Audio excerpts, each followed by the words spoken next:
In today's tutorial, I am going to show you how to create an eye-catching YouTube thumbnail that has a white outline around the photo and around the text using Canva.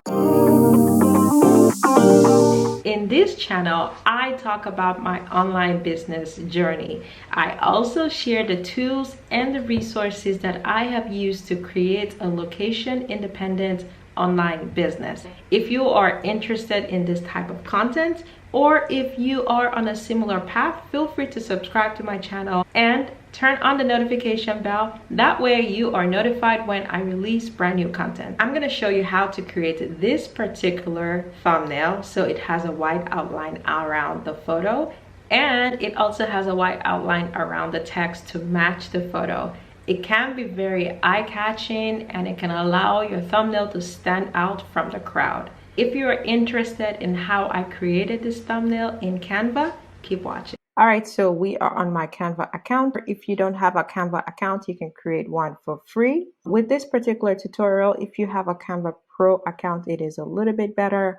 But if you have a free account, no worries. There is just an additional step that you need to take, and I will show you exactly how to do it. So I'm in my Canva account. The first thing I'm going to do is to go straight to the search bar and just type in YouTube. Once you do this, you have several different options. We do need to pick the right size. So go ahead and locate the one that says YouTube thumbnail and click on it. Once it fully loads, you have several different options that you can choose from. But because of the style of what we're designing today, we're going to start with a blank thumbnail. Click on the blank YouTube thumbnail. Once that is up, the very next step is to import the picture that we're going to be working with. Locate the upload section, which should be on the left-hand corner right here.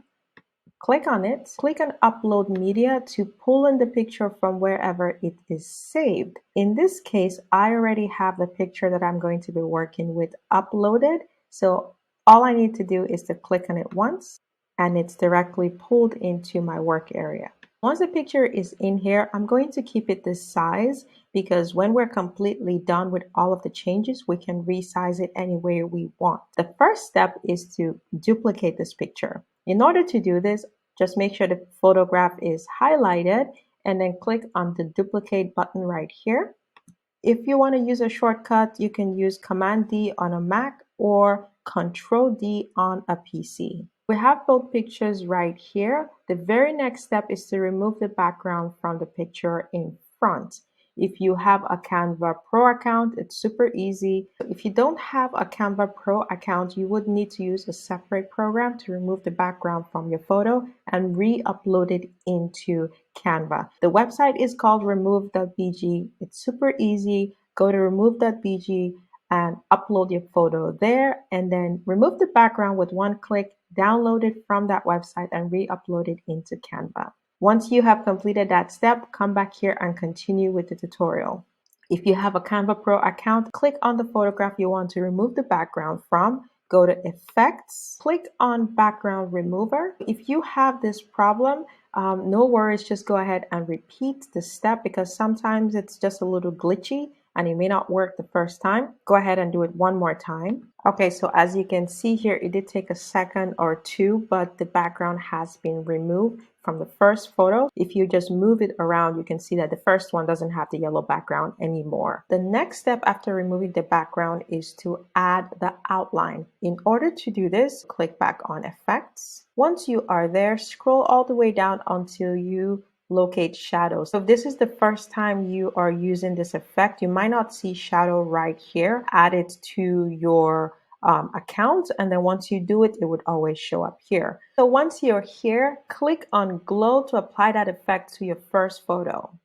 It takes a few seconds, so just give it some time. If it doesn't work the first time, no worries, just go ahead and apply it again. So I'm gonna go ahead and just apply glow one more time.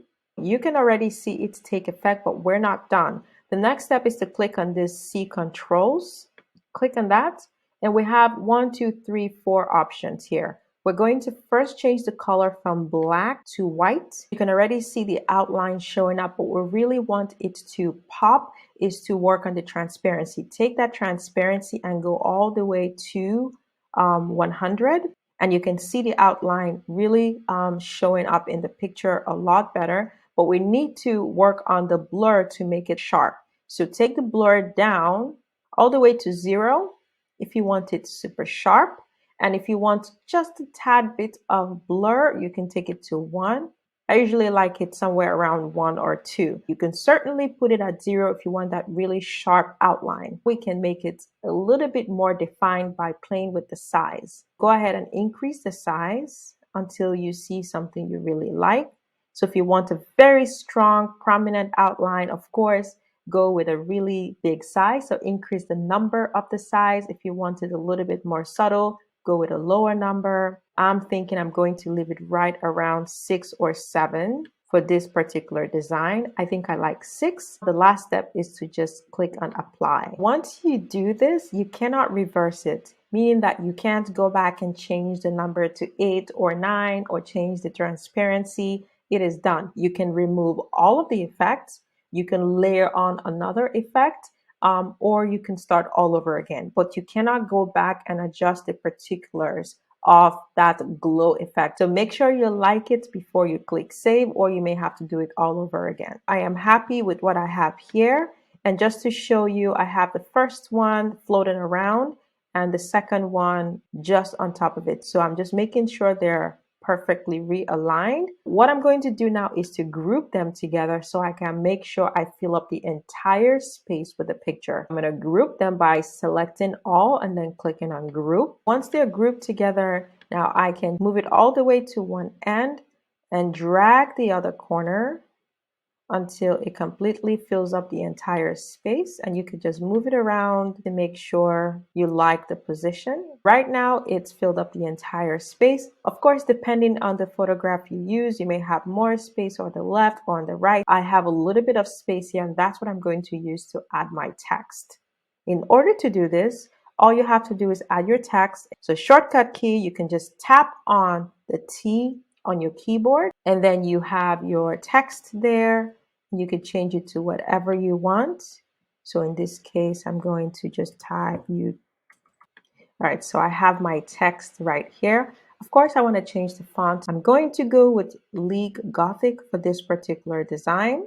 Just click on it to apply that font to your text.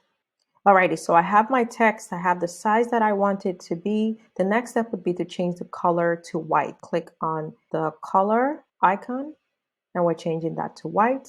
Very good. Okay, so the next step would be to make sure the text is highlighted. Go to effects. Once you're in effects, the effect we're going to apply to the text is called splice. Click on splice. You can already see the white outline, but it doesn't quite look the way I want it to look. So we're going to make a few adjustments here as well. Just move myself over to this corner one more time.